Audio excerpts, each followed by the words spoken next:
Well, President Donald Trump has implied that diversity, equity, and inclusion programs within the FAA could be to blame for the fatal crash in D.C. CBS News Miami's Chelsea Jones is live at Miami International Airport with more on those allegations that were presented without evidence. Chelsea. Yeah, so Jim, President Trump did not provide any proof that efforts to hire minorities and people with disabilities actually led to the crash.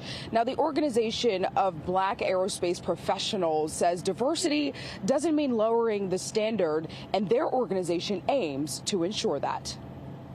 President Trump making bold claims that diversity, equity, and inclusion could be to blame for the deadly Midair collision. This was all caused by bad rules, regulations, and other things by the Biden administration. Those assertions are not supported by facts. Titus Sanders is a commercial air pilot and secretary for the board of directors for the Organization of Black Aerospace Professionals. He says every pilot goes through the same preparations before flying. As pilots, we all go through the same exact training. We go through the same exact check rides. There's not a check ride for a woman that's different for a man. There's not a check ride different for a white man that's different for an African American.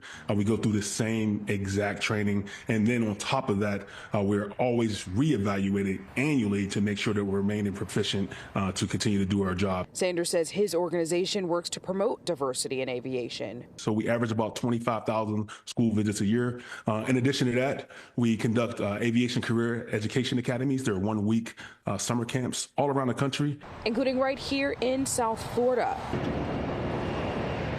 Despite his claims, the president says Americans should have no cause for concern. Well, I think there's very little risk, but I think that we have to make sure that this never happens again. Diversity is not a bad thing, and diversity does not lower the standards. It just provides access and exposure to those who otherwise would not have had it, but who are qualified.